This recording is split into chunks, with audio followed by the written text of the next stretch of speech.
médecin généraliste. Je fais de la comédie médicale en arabe sur Internet et je vise principalement les adolescents, les jeunes âgés de moins de 24 ans.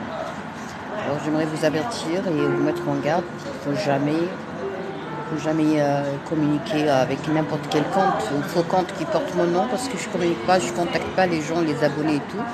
Méfiez-vous d'un faux compte qui essaie de vous arnaquer fait semblant qu'ils vendent des compléments alimentaires, des médicaments et tout. Euh, voilà, donc aujourd'hui j'ai choisi pour vous un sujet très important, c'est l'intelligence émotionnelle. On va essayer de faire la part des choses, on va essayer de différencier ou juste comprendre la différence entre quelqu'un qui est manipulateur et quelqu'un qui est intelligent sur le plan émotionnel. Très bien.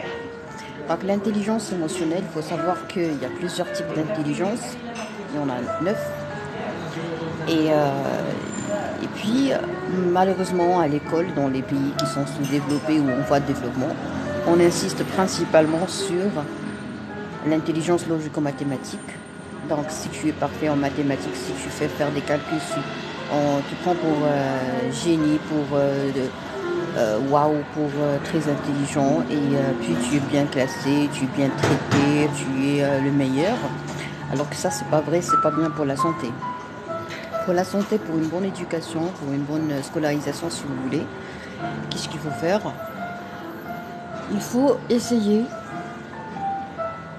de comprendre que dans la vie, il y a plusieurs types d'intelligence. Alors, aujourd'hui, j'ai choisi pour vous l'intelligence émotionnelle. Si on n'a pas développé ou si on n'a jamais entendu parler de cette intelligence émotionnelle, on va souffrir d'un problème de santé physique, psychique ou mentale.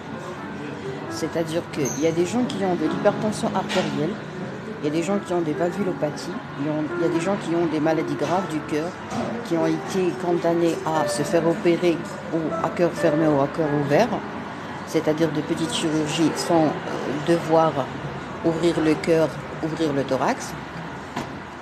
Il y a des gens qui ont malheureusement été obligés de se faire opérer. Pourquoi? Moi-même, j'ai assisté à des actes opératoires très très lourds, si vous voulez, qui ont duré des heures et des heures, de la part de plusieurs seniors, c'est-à-dire des professeurs, des grands professeurs en chirurgie cardiovasculaire. Et j'ai remarqué que c'est vraiment très dur de voir un patient se faire opérer, on ouvre son thorax, on crée des fractures, on coupe le sternum, on coupe un os. Et pourquoi tout ça? Pour ouvrir son cœur et pour l'opérer, pour remplacer par exemple une valve qui ne fait plus sa fonction comme il faut.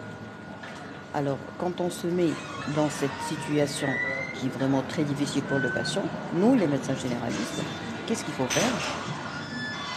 Il faut faire le travail principal d'un médecin généraliste, c'est d'assurer une prévention primaire, secondaire et tertiaire.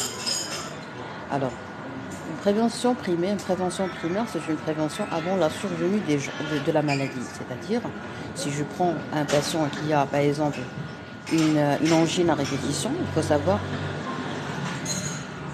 Pardon, excusez-moi, je vais bloquer les gens qui nous dérangent.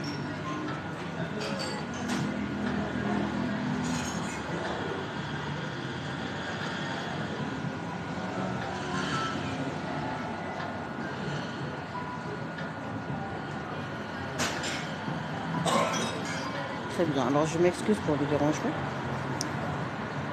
On disait quoi en fait? On disait qu'il y a 3 types de prévention. Selon le moment où le médecin va agir. Le médecin ou n'importe quelle personne qui va s'occuper de cette prévention. Alors la prévention primaire, c'est agir avant la survenue de la maladie. C'est-à-dire, il n'y a pas de maladie, il y a 0 maladie. Par exemple, je veux faire la prévention primaire d'une valvulopathie, donc je vais traiter les causes. Parmi les causes, nous avons l'angine à répétition.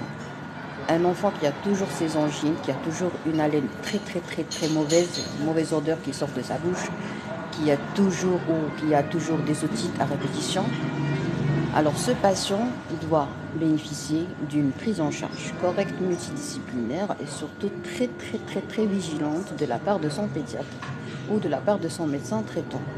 Ok? Pourquoi tout ça? Il y a Pourquoi tout ça? Parce qu'il y a des maladies du cœur qui sont secondaires à des angines ou à des otites. Donc cette liaison entre les maladies doit normalement être prévenue et traitée par le médecin traitant. C'est ça le rôle d'un médecin de famille ou d'un médecin traitant, c'est de pouvoir prévoir et prévenir les choses et même guetter la survenue d'une maladie, ok? Si je me permets de le dire. Donc ça s'appelle la prévention primaire, il n'y a pas de problème. Ou par exemple, un patient qui a un problème d'obésité ou de surpoids, qu'est-ce que je vais faire? Je vais essayer d'agir et de traiter son obésité. Pourquoi tout ça? Pour le protéger de la survenue ou de développement d'un diabète ou d'une intolérance au glucose.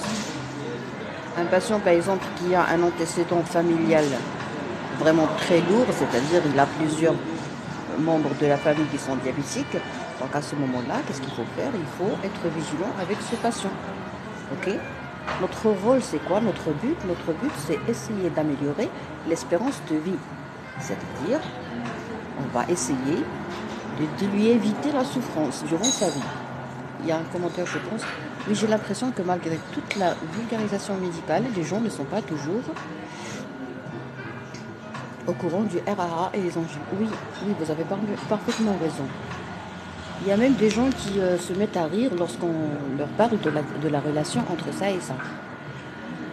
Moi, personnellement, quand j'étais en pédiatrie, quand j'étais stagiaire en pédiatrie, j'ai vu des RAA, de rhumatisme articulaire aigu, des impotences fonctionnelles au niveau des genoux chez les petits. Ils n'arrivaient même pas à se mettre debout, ils n'arrivaient même pas à marcher avec une douleur. Donc ça, vraiment, c'est un handicap qui est temporaire et ça serait vraiment merveilleux, au moins, de sensibiliser les gens, d'informer les parents et surtout de parler de tout ça avec les professeurs ou même réunir les parents. Je pense que ça serait des activités scolaires ou parascolaires très importantes.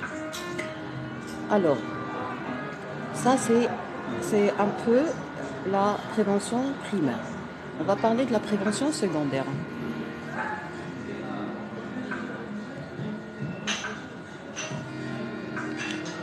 Est-ce qu'il y a une relation entre ce que vous êtes en train d'expliquer et l'intelligence émotionnelle? Oui, monsieur, parfaitement. Pourquoi? Parce que, permettez-moi juste de vous donner un autre exemple de la prévention secondaire et tertiaire pour savoir la relation entre le manque ou l'ignorance de l'intelligence émotionnelle et le développement des maladies liées au stress. Parce que le premier facteur qui tue les gens, le premier facteur de mortalité, de morbidité, c'est le stress. Il faut savoir qu'est-ce qui se passe dans notre tête lorsqu'on stresse, lorsqu'on est vraiment angoissé, lorsqu'on est anxieux, lorsqu'on est nerveux, lorsqu'on est en colère, lorsqu'on n'a pas cette intelligence émotionnelle et surtout quand on est victime d'une manipulation. Par exemple, la manipulation la plus parfaite, si vous voulez, c'est être victime d'un pervers narcissique. Donc, si je veux prévenir la survenue de toutes les maladies liées à ce pervers narcissique, il faut vraiment développer une intelligence émotionnelle chez les gens. Donc, pour vous dire, c'est une prévention, il faut parler de la prévention. Donc, ce que je suis en train de dire là, et je m'excuse pour cette longue introduction, c'est de montrer aux gens c'est quoi la prévention. La prévention secondaire, c'est-à-dire que il y a un problème, mais nous, on ignore la présence de ce problème. Par exemple, je fais un dépistage collectif dans une école pour les enseignants. Je vais mesurer la pression artérielle ou le diabète ou la glycémie capillaire et je vais découvrir un problème de santé qui existe déjà. D'accord?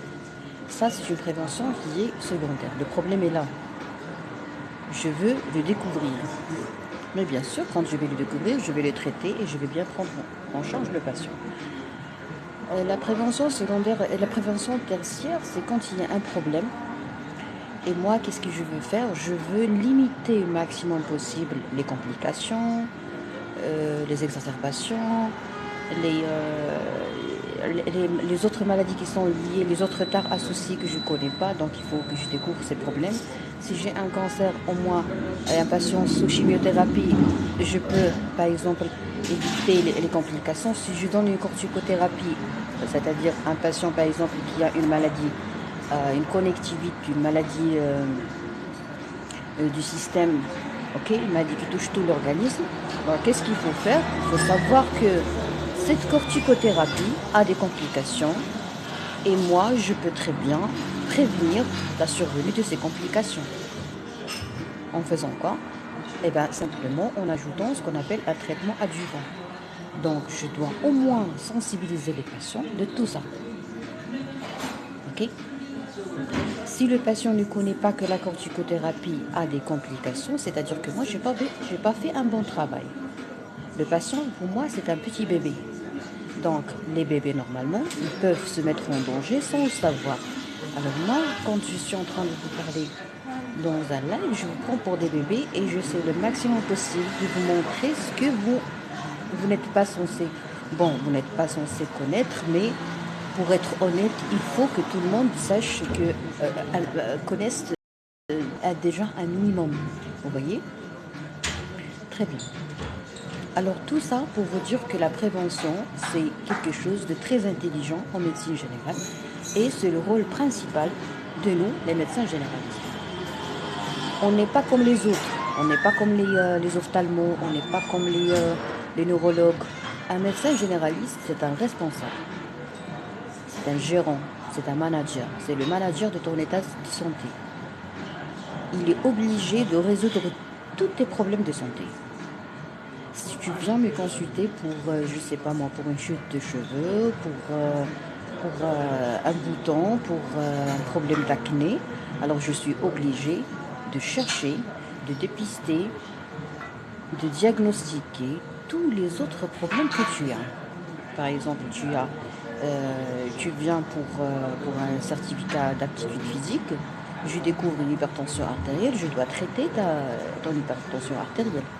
Si tu viens pour un diabète, même si tu es vraiment équilibré, votre diabète est équilibré et tout, mais je dois faire le bilan annuel. Bon, annuel dans la meilleure des cas. C'est-à-dire au moins un bilan rénal, un ECG pour voir l'état de votre cœur et puis un fond d'œil. C'est-à-dire je vais vous envoyer chez votre ophtalmo pour savoir est-ce que votre diabète, le diabète, oui je suis médecin généraliste. Je suis obligée, j'ai le droit et je suis obligée. Donc c'est mon droit en tant que médecin généraliste et c'est mon devoir de chercher un autre problème pour lequel vous n'êtes pas venu me voir.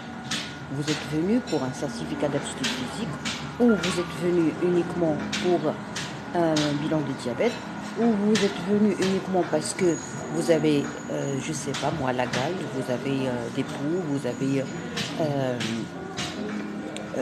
eu un traumatisme par exemple. Et puis on a fait l'exploration radiologique, tout va bien et tout, mais puisque vous êtes diabétique, je suis obligée de connaître toute votre histoire de la maladie et tout votre suivi.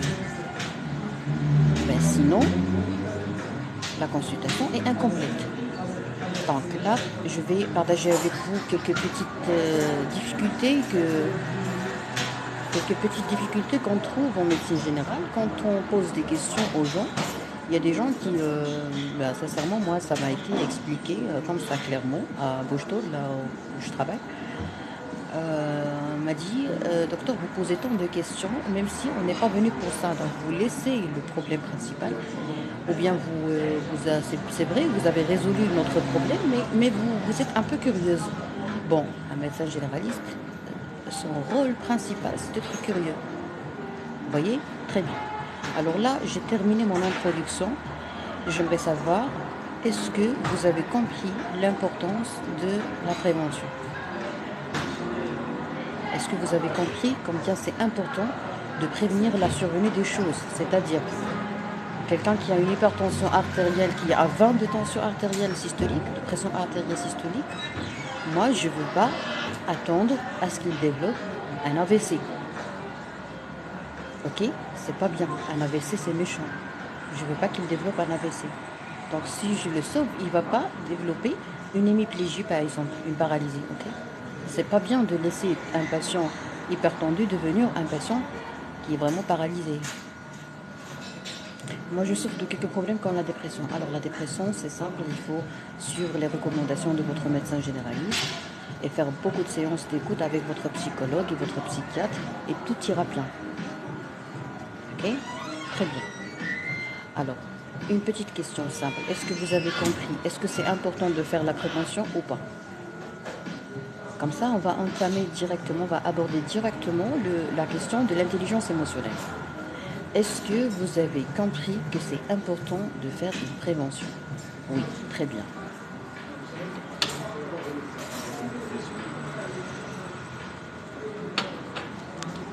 Excuse-moi, je vais boire un peu d'eau.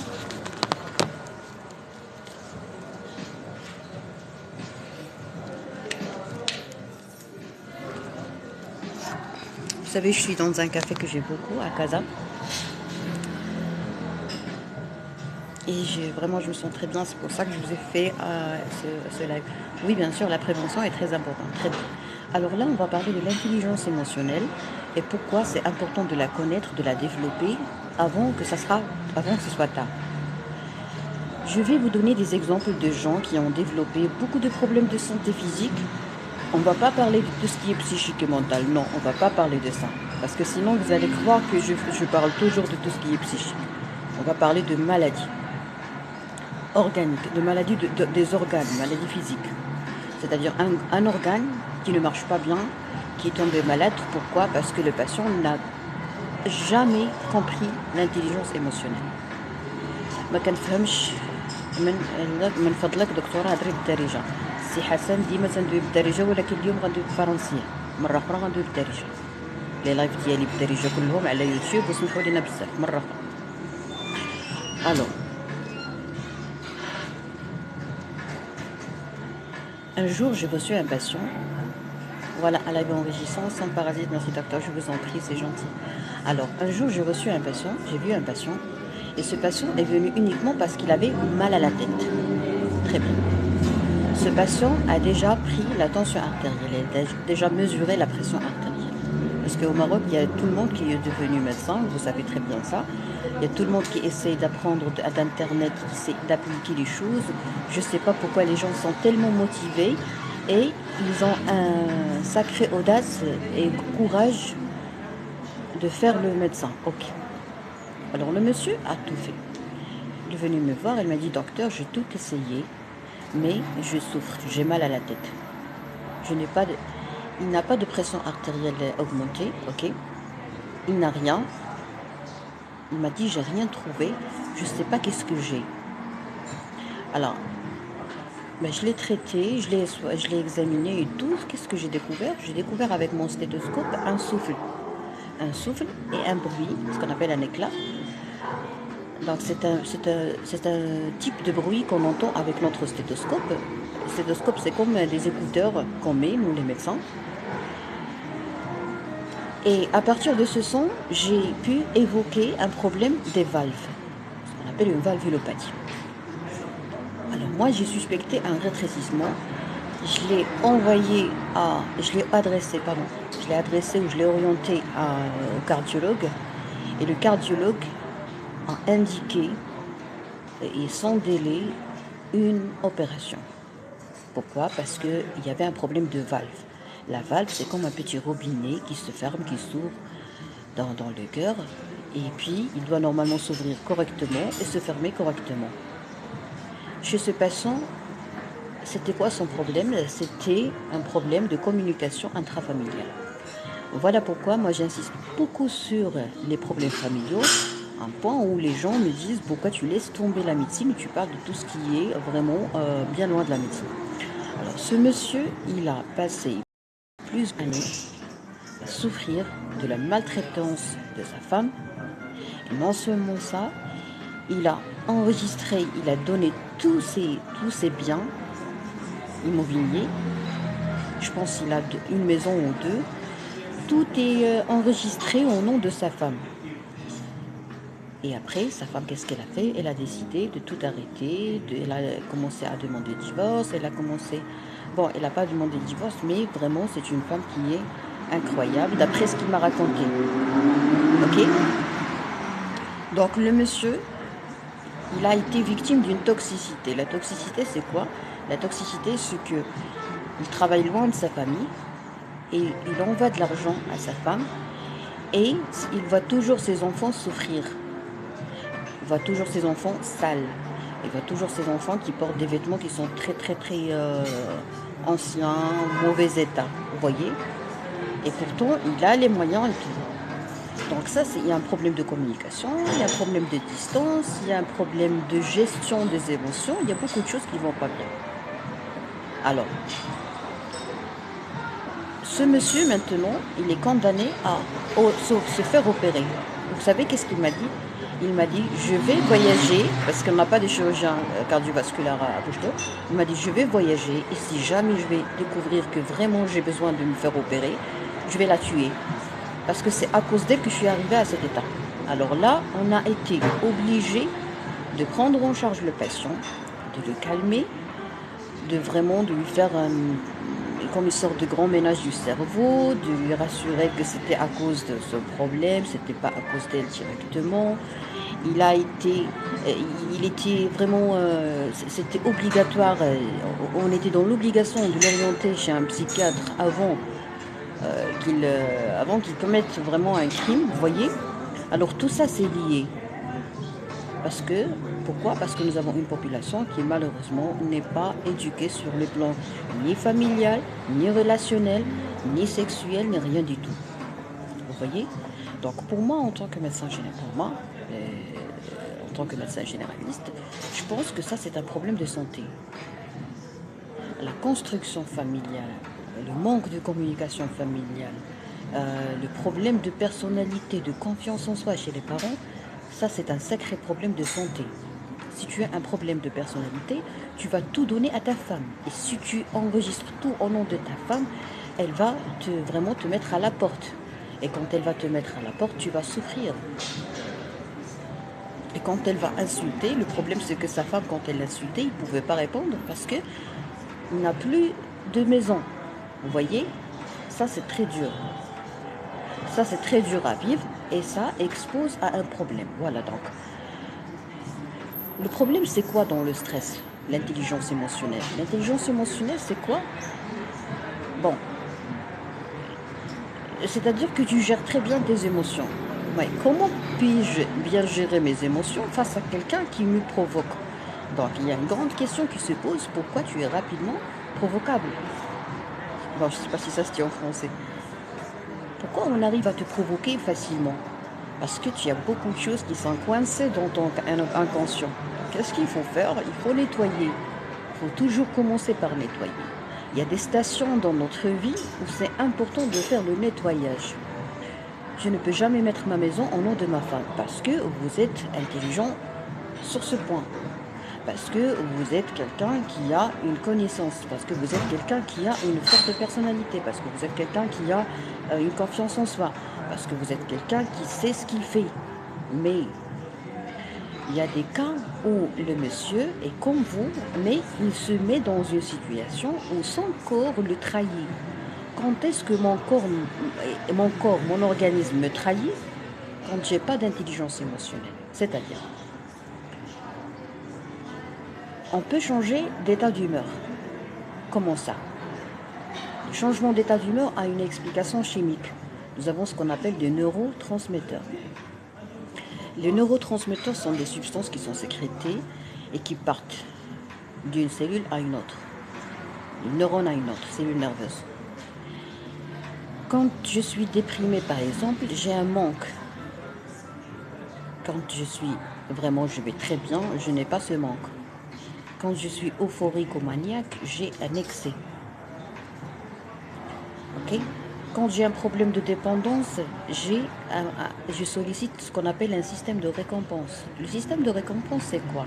Tu fais quelque chose, ton cerveau, ton système nerveux te récompense par quoi? En sécrétant de la dopamine. Qui dit dépendance dit dopamine, neurotransmetteur de plaisir. Donc, il faut savoir que tout ce qui t'arrive, tout ce que tu dis, tout ce que tu entends, la manière dont les gens te traitent vont influencer la sécrétion de ton cerveau de ces neurotransmetteurs. Vous voyez?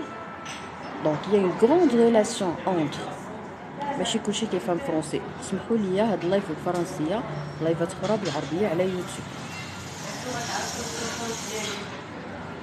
Donc on va essayer de comprendre les choses petit à petit. Alors là, je vais revenir à la question qui m'a été posée au début du live. C'est quoi la relation entre ce que je dis, la prévention et l'intelligence émotionnelle? Par exemple, moi, j'ai développé une bonne intelligence émotionnelle. Si jamais il y a le serveur qui vient me dire « S'il vous plaît, madame, vous devez absolument quitter le restaurant ou le café. » Comment est-ce que je vais répondre? Il n'a pas le droit parce que tout le monde est assis et moi, je respecte la loi, je respecte les gens, je fais pas de bêtises, je suis une... Ok?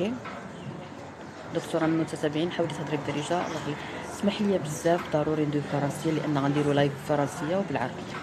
خدمت معاكم بزاف دورات تنظيف القلب ودابا الله يجازيكم بخير جو بو با بارلي اون عربي ما نقدرش ندوي بالعربية خاصني نرتاح شوية بالعربية. الإعادة كاينة على يوتيوب ونوعدكم إن شاء الله نخدم هادشي بالعربية. ما نقدرش لأن تندير دابا تنظيف القلب تنظيف القلب اسمح لي بزاف.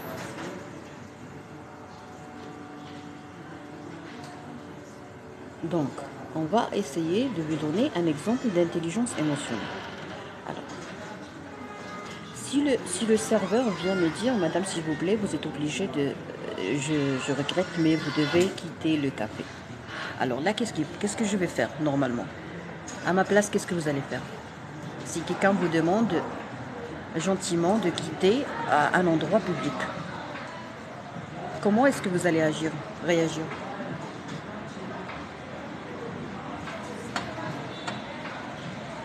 Quand quelqu'un vous demande quelque chose, bien sûr, dans mon cœur, si je n'ai pas travaillé sur l'intelligence émotionnelle, si je n'ai pas bien fait mon grand nettoyage du cœur et du cerveau, si je n'ai pas bien travaillé, je demande d'abord pourquoi. Très bien.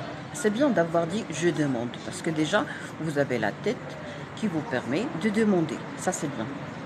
Alors, il faut savoir que quand on réagit par plusieurs mécanismes. Il y a une réaction qui est à l'intérieur, il y a une réaction qui va être apparue. Et si on travaille très bien si je travaille très bien sur mon intelligence émotionnelle, il y aura une concordance entre ce que je suis en train de vivre et ce que je suis en train d'exprimer. Ça, c'est la transparence. Et ça, c'est merveilleux. Parce que sinon, on va tomber dans l'hypocrisie. L'hypocrisie, c'est très mauvais pour la santé. Pourquoi? Parce que quand je me mets en colère, c'est du feu, ok? Je me brûle. Mais quand je suis vraiment en colère et que je suis hypocrite, je montre une belle image de moi, je vais avoir une bonne relation, ok? Mais je ne vais pas avoir une intelligence émotionnelle. Je vais avoir une bonne relation, une bonne vie relationnelle. Mais je vais brûler quand même. La différence entre la colère et l'hypocrisie, c'est que dans l'hypocrisie, je brûle à l'intérieur et tout le monde n'est au courant. Quand je suis vraiment en colère, que j'exprime tout ça, je m'éclate et je me brûle, mais devant tout le monde. Dans les deux cas, c'est pas bien, ok? Mais c'est pas la fin du monde si on s'est déjà mis en colère une fois. Mais il faut savoir que la colère non canalisée ou mal canalisée est une colère qui va vraiment être destructrice. Ok?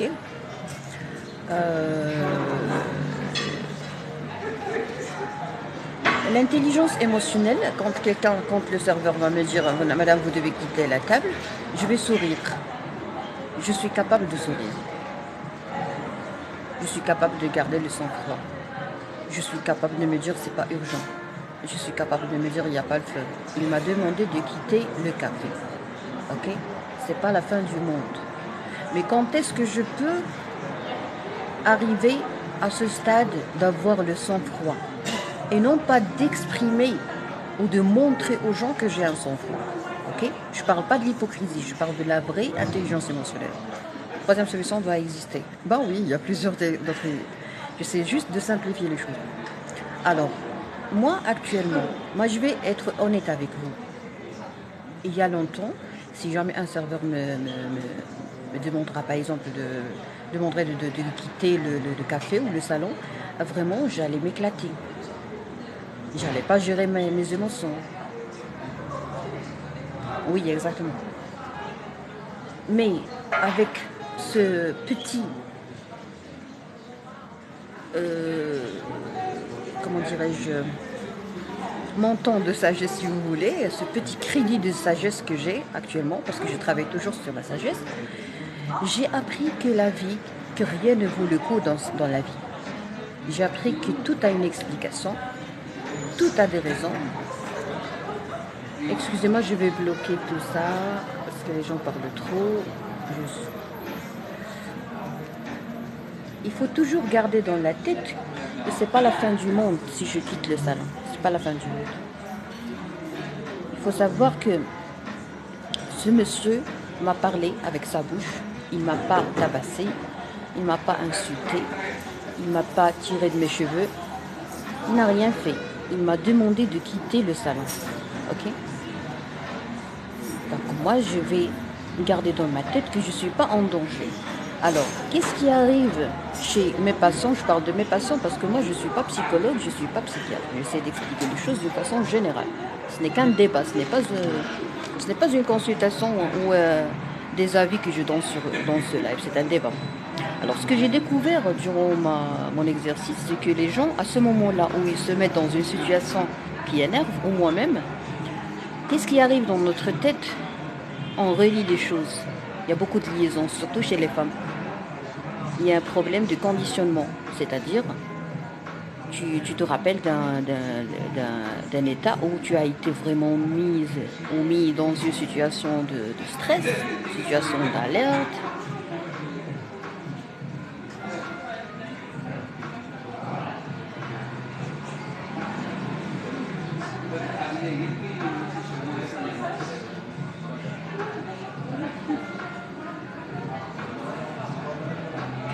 Alors, soit on prend les choses d'une façon personnelle, et ça c'est catastrophique, c'est-à-dire je vais penser que le serveur a quelque chose contre moi.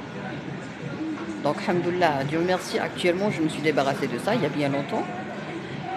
Soit que le patient te dit, par exemple, je me suis rappelé d'une autre situation où j'ai été mis dehors, où j'ai été viré, où j'ai été renvoyé. C'est-à-dire quelqu'un qui a été déjà mis à la porte par sa maîtresse, par sa femme, par ses parents. Ok? Alors là, il faut savoir que quand on s'adresse à quelqu'un, il faut essayer le maximum possible d'oublier notre histoire. Il faut essayer le maximum possible de ne pas prendre les choses personnellement. Alors, quand on nous donne ce conseil, on ne le comprend pas à un jeune âge. Pourquoi? Parce que ça n'a pas été expliqué d'une façon très détaillée et d'une façon très transparente. Alors moi, je vais essayer d'avoir la gentillesse de l'expliquer d'une façon très détaillée. Pourquoi? Parce que je m'adresse à des enfants et à des adolescents. Alors, chers adolescents, quand quelqu'un te met dans une situation de colère, il faut que tu oublies ton histoire. Il faut toujours garder dans la tête qu'il y a une petite voix qui va sortir, qui va te dire « Ce monsieur a essayé de vous ridiculiser. Pourquoi? Parce qu'il connaît votre histoire. » Oui, exactement, il faut oublier cette situation rapidement. Très bien. Si je travaille sur ce point bien avant, je serai très à l'aise. Et je vais me débarrasser d'un problème qui s'appelle le stress, le trac. Vous avez déjà entendu parler de ça. Il y a des gens qui oublient tout dans un public speaking, dans une conférence, il oublie tout. Il est stressé. Et pour bien bosser, pour bien travailler sur ce point-là, il faut travailler sur soi. Plus tu travailles sur toi, plus tu te concentres sur toi, plus tu vas avancer. Faut oublier les gens. Les gens sont là pour exister. Eux également, ils ont leurs problèmes, ils ont leurs complexes. Mais la politesse est obligatoire. D'accord? Alors, on va un peu s'arrêter pour bien comprendre ce point de ne pas prendre les choses d'une façon personnelle. Tu as une histoire. Le serveur m'a demandé de quitter le salon. Très bien. Alors je vais essayer moi-même, ou essayons de faire cet exercice, essayez de vous rappeler, est-ce que vous vous êtes déjà mis vraiment par quelqu'un à la porte? Est-ce que vous avez déjà entendu vos parents vous dire fous-moi la paix, tu quittes ma maison, ça y est, tu es un homme, ça y est, tu es une femme, je ne peux pas te prendre en charge, il faut que tu comptes sur toi-même. Ok? Est-ce que vous avez déjà entendu ça? Alors si vous avez déjà été maltraité, non, très bien. Alors, pourquoi vous m'avez dit je vais demander pourquoi le monsieur va me mettre dehors? Alors pourquoi vous avez eu la patience de demander pourquoi? Parce que vous n'avez jamais été mis dans cette situation.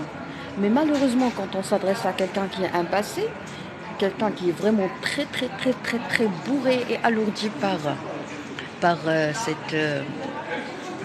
cette maltraitance, il ne pourra jamais supporter ce mot-là. Okay? Donc, si on fait une expérience sociale, on demande aux gens de quitter le salon, bien sûr, on aura des réactions qui sont différentes. Le fait de découvrir que les réactions des gens sont différentes quand on fait un petit jeu de rôle, si vous voulez, ou une petite sorte de caméra cachée, pourquoi on a des réactions différentes? Eh bien, tout simplement parce que les gens ont des passés différents. Très bien. Donc ça c'est le premier pilier. Ah oui, j'ai compris. Très bien. Parce que nous, on est comme des ballons. Pourquoi j'ai fait en arabe comme une sorte de... je fais en permanence une série de lives de grand ménage du cœur et tout, parce que moi-même, j'ai besoin de ça. Et moi, en tant que médecin, en tant que personne normale et bien loin de la médecine, on a besoin de vider, de nettoyer notre cœur. Pourquoi? Parce que quand on s'adresse à quelqu'un, quand on essaie de vivre notre vie naturelle, sans faire attention, on montre aux gens le stress que nous avons à l'intérieur. Donc pour ne pas montrer aux gens ce stress, parce que c'est mal vu, un, parce que c'est mal vu, et deux, parce qu'on risque de perdre des gens qui sont vraiment importants. Nous, on n'est pas parfaits, on n'est pas des anges. Moi-même, je ne suis pas parfaite, je ne suis pas un ange. Donc j'essaie pas d'être un ange, devenir un ange, mais j'essaie d'être à la hauteur. Pour que je sois à la hauteur avec les gens, qu'est-ce qu'il faut faire? Il faut que j'apprenne l'intelligence émotionnelle. Et pour apprendre l'intelligence émotionnelle, il faut que je gère mes émotions. Et pour bien gérer mes émotions, il faut que je découvre, que je comprenne mes émotions. Il faut découvrir, il faut connaître et reconnaître. Il faut savoir qu'est-ce que j'ai vécu et la perception des choses. Alors là, on va ouvrir une grande parenthèse qui s'appelle la perception. Tu veux développer une intelligence émotionnelle vraiment très remarquable, essaie de comprendre la différence de ce qui est de la perception des choses. ممكن تحدثين بالدارجة ما كرهتش سيدي ولكن هذا اللايف بالفرنسية سمحوا لنا كاينين اللايفات ديالي بالعربية في يوتيوب مرة أخرى نديرو بالعربية. Et moi aussi ça m'a apaisé ton live. Ah d'accord, ça fait plaisir. Maintenant, qu'est-ce que je vais faire? Je vais montrer, je vais partager avec vous ça, mais s'il vous plaît, n'essayez jamais de partager ce que vous avez découvert avec quelqu'un. Pourquoi? Parce que moi, je suis médecin, je travaille sur ça, et je travaille en parallèle sur l'immunité. L'immunité, c'est quoi? L'immunité, c'est que quand je parle avec mes abonnés, je vous aime, je parle de bonne foi, je suis très généreuse avec vous, je partage tout. Mais quand je trouve un manipulateur ou une manipulatrice, je peux la faire souffrir. Pourquoi? Parce que je ne veux pas permettre à une perverse narcissique de me gâcher la vie. Je ne veux pas permettre à un manipulateur pervers narcissique de me gâcher la vie. Vous voyez? Donc moi, je suis capable de jouer sur ça comme on joue sur le piano. Mais vous, n'essayez pas d'être très transparent avec les gens et de montrer tout ce que vous avez dans le cœur. Pourquoi? Parce que peut-être que vous allez être victime de quelqu'un qui est vraiment très développé sur le plan émotionnel et qui va vraiment jouer sur vos nerfs et sur vos émotions comme le pervers narcissique.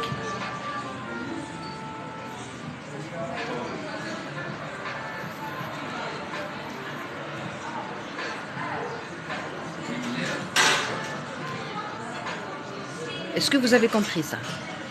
Parce qu'il y a des stades, il faut respecter les stades. Comment ça, respecter les stades? Par exemple, moi, je viens d'avoir mon permis de conduire, ok? Bien sûr, je vais pas me comparer à un chauffeur de taxi. C'est pas normal. Parce que lui, il passe toute sa vie, toute la journée, dans les voies, dans les embouteillages. Ok? Il faut essayer de reconnaître les choses, de connaître les choses. Il faut appeler un chat un chat. Quand je viens de commencer, quand je viens de découvrir ce monde-là de l'intelligence émotionnelle, je vais être excitée. Et quand je vais m'exciter, je vais me sentir à l'aise. Et quand je vais me sentir à l'aise, c'est-à-dire que mon corps va sécréter des hormones et des neurotransmetteurs qui vont vous mettre très très très zen. C'est ce que vous avez reçu, c'est ce que vous avez senti, monsieur, quand vous avez dit votre live m'a apaisé. Ok, très bien. Alors, quand on a cette sécrétion de cette substance ou de ces substances qui nous mettent vraiment très à l'aise, on n'a pas le droit de commettre ces erreurs. C'est quoi? Premièrement, c'est donner des promesses. Il ne faut jamais donner des promesses à quelqu'un quand on est euphorique, quand on est très très très heureux, quand on est excité. Il ne faut pas prendre une grande décision ou commencer une relation d'amour ou déménager ou démarrer un projet dans deux cas. Soit quand on est vraiment apathique, déprimé, on ne va pas bien, un manque de sécrétion des hormones et de neurotransmetteurs de joie, soit quand on est vraiment très très très à l'aise. C'est là où mon corps me trahit. Alors, l'intelligence émotionnelle, c'est de ne pas permettre à mon corps de me trahir. La trahison de mon corps ou la trahison de mon cerveau, quand est-ce que mon cerveau pourra me trahir? C'est lorsqu'il sécrète une substance ou quand il arrête de sécréter une substance. Alors là, on va découvrir ces substances. On a parlé de dopamine, on a parlé de sérotonine, il y a l'adrénaline, ocytocine. Dopamine, on a déjà dit ça. Très bien. Endorphine. Alors, l'intelligence émotionnelle, c'est quand j'ai un sentiment, ok? Et ce sentiment n'est pas bien expliqué. C'est-à-dire, je me suis mise en colère à 10 sur 10, par exemple, ou 9 sur 10, alors que le stimulus ou la chose qui a déclenché cette colère, est-ce qu'il est proportionnel à ma colère?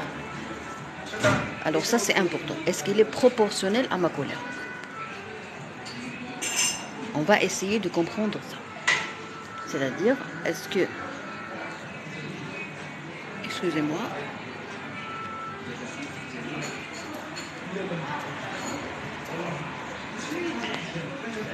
Dans l'intelligence émotionnelle, des fois, ils arrivent, quand on a un problème d'intelligence émotionnelle, oui, je pense, très bien.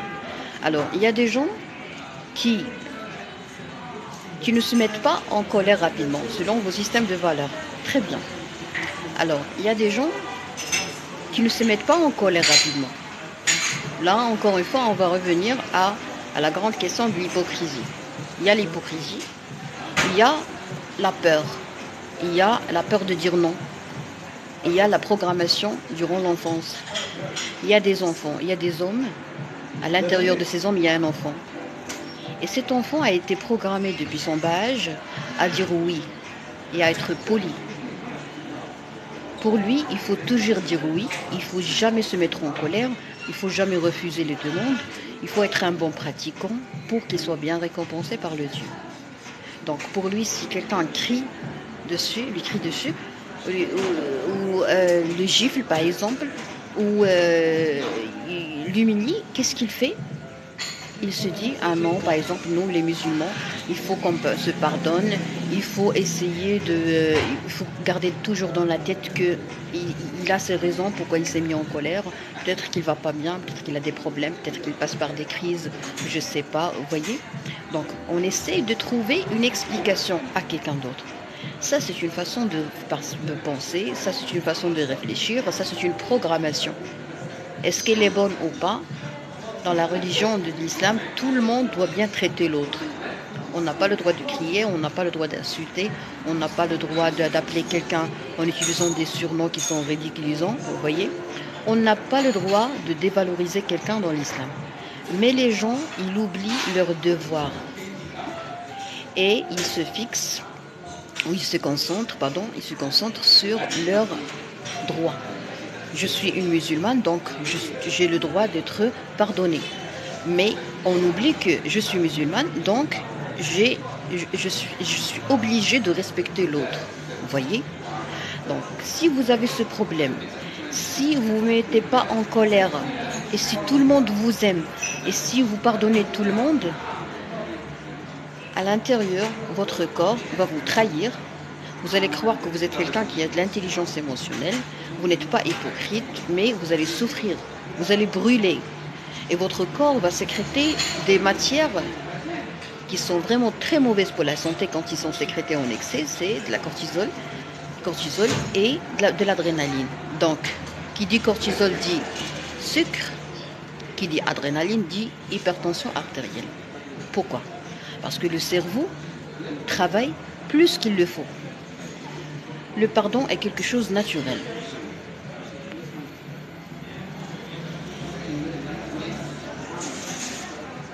Je vous invite à regarder la rediffusion de mon live parce que pour répondre à votre question, il faut que je redise tout ce que j'ai dit durant ce live. Je vais essayer d'enregistrer ce live sur ma chaîne, Dr Asma Hamdouni.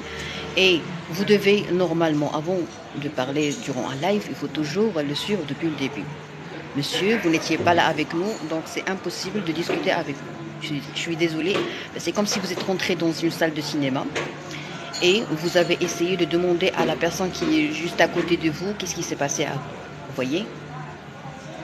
C'est une source de dérangement de discuter avec moi sans m'avoir suivi depuis le début. Moi, j'étais élevée comme ça et effectivement, après, j'ai beaucoup souffert. Très bien. Donc, vous avez été bien éduqué, bien élevé de la part de votre famille et on vous a demandé de pardonner les gens parce que c'est bien. Et après, vous avez souffert. Très bien. C'est avec vous, monsieur, et avec les gens comme vous que j'aimerais discuter ce point. Il y a juste un problème de communication, d'analyse. Une petite analyse avec votre psychologue va pouvoir vous permettre de vous sentir vraiment allégé parce que vous n'aurez même pas envie de vous venger des gens. Et c'est ça le vrai ménage le vrai grand ménage du cœur. C'est de se sentir vraiment pas besoin de se venger. Alors, je vais partager avec vous quelque chose. Moi, j'avais un problème avec une personne, ok? Et cette personne m'a maltraitée. Et après, quand j'ai fait le grand ménage, cette personne, vraiment, j'ai plus envie de lui parler, ok? Mais je l'ai aidée. Parce que moi, je fais toujours ça. J'ai aidé cette personne, je l'ai orientée. Je fais toujours ça, je ne vais pas cesser de le faire parce que je suis médecin. Mais vous, je vous déconseille de le faire parce que vous allez souffrir.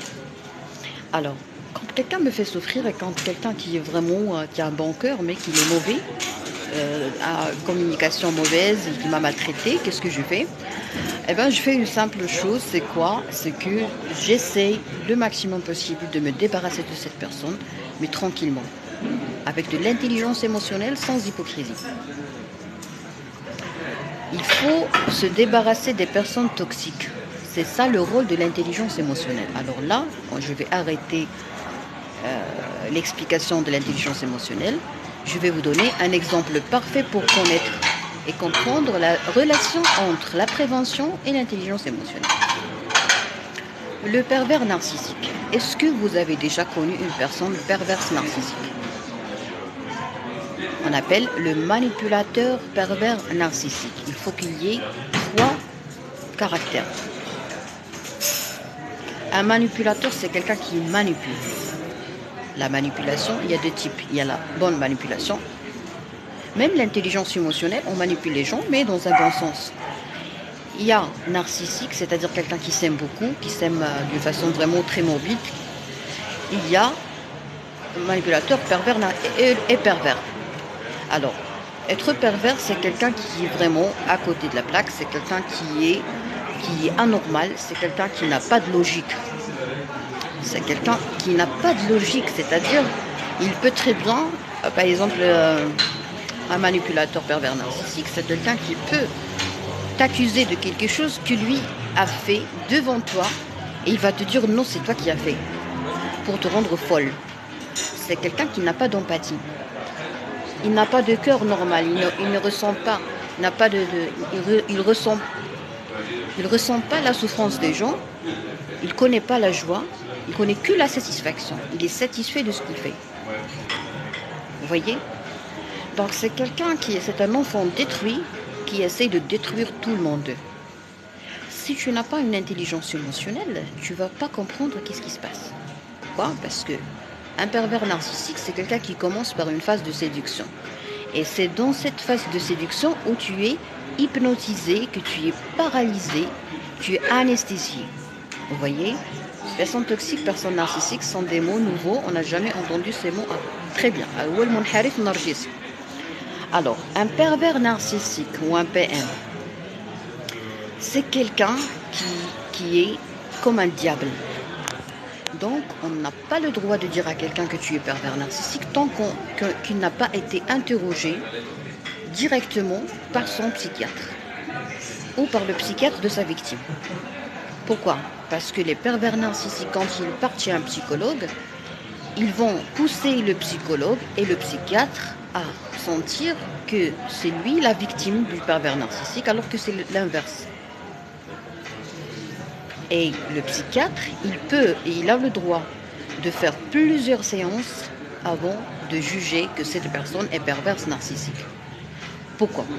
Parce que il incarne très bien les rôles qui lui ont été accordés par sa logique, qui est illogique. C'est un acteur, c'est un très bon acteur. Le pervers narcissique, il joue très bien. Il peut se faire passer pour une victime. Quand il commence à te raconter combien il a été maltraité par les gens, combien il a été victime, mais vraiment tu vas croire que tout le monde est mauvais et lui, c'est un ange, vous voyez? Alors ça, c'est très. Il faut vraiment être très vigilant avec les gens. Il ne faut jamais croire ce qu'ils disent. En islam, chez nous, on dit il ne faut jamais croire les gens. Quand quelqu'un te parle de quelque chose, oui, bien sûr, on ne va pas traiter tout le monde comme menteur, mais on ne va pas se baser sur ce que les gens disent pour attaquer une autre personne. Donc, une fois que quelqu'un me dit « Asma, tu sais, j'ai été victime de ça, telle personne m'a fait ceci, m'a fait cela », bien, je vais dire « Oh, je suis vraiment désolée pour toi. Peut-être qu'elle a ses raisons, il faut communiquer, il faut savoir pourquoi. » Alors, le pervers narcissique, quand tu lui dis « Il faut que tu communiques avec cette personne pour savoir qu'est-ce qui s'est passé », il n'aime pas ça. Il n'aime pas la logique, lui. Il attend de toi à ce que tu dises « Ah oui, vraiment, c'est une vipère. Ah non, c'est un diable. » Tu vois? Vous voyez? Donc, quand tu viens me dire que tout le monde est mauvais, que toi tu es un ange, alors là, je dois normalement m'arrêter et me dire « Je suis devant une personne toxique. » Pourquoi? Parce qu'il fait la victime. Si tu n'as pas développé cette intelligence émotionnelle, ce petit bout d'intelligence émotionnelle qui est de toujours garder dans l'esprit qu'il y a un problème ou un profil toxique qui s'appelle le victimisme ou les gens qui font la victime, exactement, d'accord? Alors là, tu vas te créer des problèmes et tu risques d'être injuste avec les gens. Et c'est pas bien d'être injuste. Il faut être bon, il faut être honnête, il faut être juste. Il faut pas être injuste avec les gens. Si je crois à tout ce que les gens me disent, je vais être injuste avec d'autres qui ne sont pas présents. Et si j'ai développé une intelligence émotionnelle, je vais gérer mes émotions. C'est-à-dire quand quelqu'un me raconte quelque chose, alors là, on va revenir à notre histoire. Ne prenez pas les choses d'une façon personnelle. Libérez-vous des gens. Essayez de ne pas avoir une membrane interpersonnelle très perméable. Essayez de garder votre vie privée et ne mélangez pas votre vie avec la vie de l'autre personne. Ne mélangez pas votre historique avec l'historique de l'autre personne. Je vais vous donner un exemple. Le même que je vous ai donné au début, c'est-à-dire si vous mettez en colère, peut-être que vous avez lié votre histoire avec ce que les gens viennent de vous dire. Par exemple, le serveur qui vous a demandé de partir. Quand quelqu'un commence à te raconter qu'il a été victime de maltraitance par quelqu'un, ce qui arrive chez mes patients, c'est de se mettre vraiment dans la peau de cette personne et de se rappeler de tous les gens qui vous ont maltraité. Alors ça, c'est une catastrophe. Parce que toi, tu es devant quelqu'un qui raconte sa perception des choses, son vécu, qui peut être différent ou différent de la réalité. Parce que lui, il a son angle de vue, sa perception des choses. Lui, il a jugé qu'il a été victime d'une maltraitance de la part de quelqu'un. Toi, quand tu te rappelles que tu as été victime de la même chose, et malheureusement et par coïncidence, subhanallah, par coïncidence, le pervers narcissique, il t'écoute bien, tu lui racontes tout et par la suite, il te dit qu'il a été victime de la même maltraitance dont tu as été victime. Toi, à ce moment-là, qu'est-ce que tu fais? Tu te mets dans la peau de cette personne et tu fais comme si c'est toi qui as été victime de cette maltraitance et tu commences à juger une personne qui n'est pas présente. Alors ça, c'est interdit. Tu veux pas souffrir, tu veux être quelqu'un de respectueux. Si je ne suis pas présente, ne me juge pas. Et si quelqu'un vient te dire qu'il a été victime de asthme, ne me juge pas. Et moi-même, maintenant, actuellement, avec le stade de maturité que j'ai développé et que je travaille dessus pour le développer davantage, quand quelqu'un vient me dire qu'il a été victime d'une autre personne, je ne le juge pas. Je ne juge pas cette personne. Parce que moi, j'étais pas là. Et s'il me dit non, est-ce que tu ne me fais pas confiance? C'est-à-dire que cette personne est anormale. Moi, je te fais confiance. Je crois à ce que tu dis. Je t'ai pas dit que tu es un menteur. Mais moi, je veux bien que tu sois à l'aise. Je veux que tu sois tranquille. Si cette personne t'a maltraité, je te demande gentiment de demander une explication. C'est entre toi et elle. Essaye d'être responsable. Essaye de trouver une solution. Parce que moi, je ne suis pas un juge. Parmi les profils toxiques, le profil de juge. Alors, si moi, je ne veux pas que quelqu'un me juge, pourquoi moi, je juge les autres? Il faut avoir des amis qui ne vous poussent pas à juger leurs connaissances. Sinon, vous êtes face à une personne qui n'est pas responsable. Et quand vous êtes face à une personne qui n'est pas responsable, vous êtes face à un diable émotionnel. Un diable émotionnel, c'est-à-dire il va vraiment vous détruire sur le plan émotionnel et même psychique et même mental. Ok? Et ça peut même vibrer votre confiance en soi. Faire vibrer votre confiance en soi. Tu peux pas avoir confiance en toi devant quelqu'un qui te prive de ta liberté. Moi, je suis libre, hein. Je veux pas juger. Tu me racontes une histoire, je veux pas juger. Est-ce que vous vous êtes déjà senti dans une relation où vous n'êtes pas libre? Relation d'amitié ou relation professionnelle. Est-ce qu'on vous a déjà obligé de porter un jugement? Est-ce qu'on vous a vraiment critiqué ou on vous a maltraité? Pourquoi? Parce que uniquement vous avez été juste, vous avez été honnête. Oui, bien sûr, très bien. Alors, là, c'est la toxicité. Là, c'est un signe de toxicité qui doit normalement être prévenu par de l'intelligence émotionnelle. Moi, personnellement, ça m'est arrivé beaucoup de fois. Ah, d'accord, il y a beaucoup de gens qui sont comme moi et qui ont mes passions. Une relation toxique, une amitié toxique. Par exemple, chez nous, les filles, à un jeune âge, malheureusement, oui, d'accord.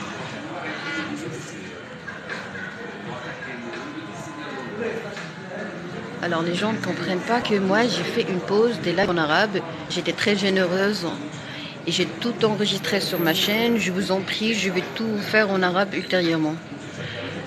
T'es spécialisé en quel domaine, s'il vous plaît? Je suis médecin généraliste et je fais de la comédie médicale en arabe pour les jeunes. Je travaille beaucoup avec les jeunes uniquement, âgés de moins de 24 ans. Et j'essaie de partager ces petites expériences et ces petits détails parce que les gens, quand on donne des conseils à des jeunes d'une façon vraiment très mature, on ne comprend pas le message. Donc, qu'est-ce qu'il faut faire? Il faut essayer de vraiment de simplifier les choses. Donc, on disait quoi en fait? On disait que la toxicité, c'est quand je parle avec quelqu'un et je souffre. Par exemple, quand je parle avec quelqu'un qui me pousse à commettre des erreurs, c'est une personne toxique. Quand je parle avec quelqu'un qui me pousse à juger sa famille ou juger ses amis de la même façon, de la façon que lui, il préfère, alors là, je ne suis pas libre dans cette relation d'amitié. Je suis en danger, je suis vraiment en danger. Je suis manquée, je suis coincée, je suis guidée, je suis maîtrisée par cette personne. Parce que c'est grave, moi j'ai un point de vue. Et toi tu me critiques parce que j'ai donné mon point de vue. Alors fous-moi la paix. Mais au début, après lui avoir tout dévoilé, après avoir raconté toute votre histoire, tous vos péchés, toutes vos bêtises. Pourquoi? Parce que vous avez été séduit. Je parle là du pervers narcissique. Alors, qu'est-ce que vous voulez partager avec vous également pour ce qui est d'intelligence émotionnelle? Il faut toujours savoir, toujours garder dans la tête que nous, on a des sentiments. Et ces sentiments, on ne les oublie jamais. Et dans certains cas d'intelligence émotionnelle, et bien tout simplement parce que il s'est passé quelque chose à l'intérieur des penchants qui a déclenché un éclatement.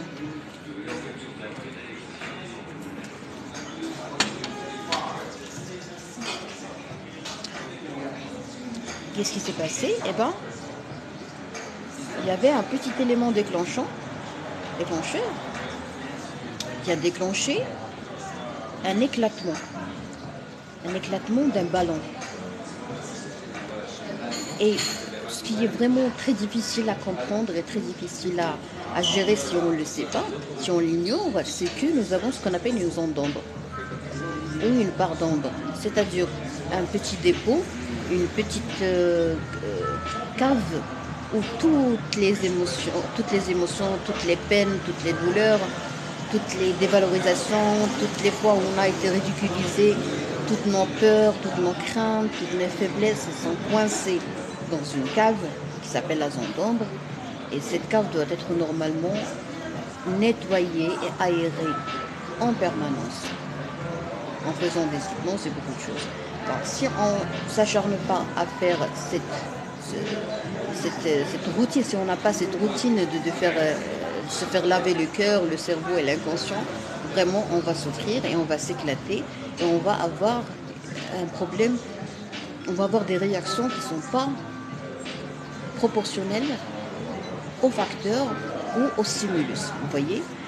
Et après, qu'est-ce qu'on a? On a un problème de relationnel, on a un problème à être sociable, on a un problème, on a du mal à vivre avec les gens. Vous voyez? Donc vous avez du mal à vivre avec les gens parce que vous attendez à ce que les gens vous traitent comme vous les traitez ou d'une façon que vous avez mis dans votre tête. Alors que ça, c'est pas vrai, c'est pas normal. Si tout le monde me traite comme je veux, moi je vais avoir peur, je vais m'inquiéter. Parce que c'est pas normal. Sauf si je mets des cadres. C'est-à-dire, tu me parles dans un cadre professionnel, tu restes toujours dans ce cadre professionnel. Tu es mon ami, tu restes toujours mon ami, tu ne parles pas de mes projets, tu ne parles pas de combien je touche par mois. Tu es ma passion, tu restes toujours dans le cadre de relations patient-médecin. Vous voyez? Alors, ça, je pense que je vous ai donné beaucoup d'exemples. Alors, je vous remercie pour votre patience et pour ce merveilleux débat qu'on a mené ici.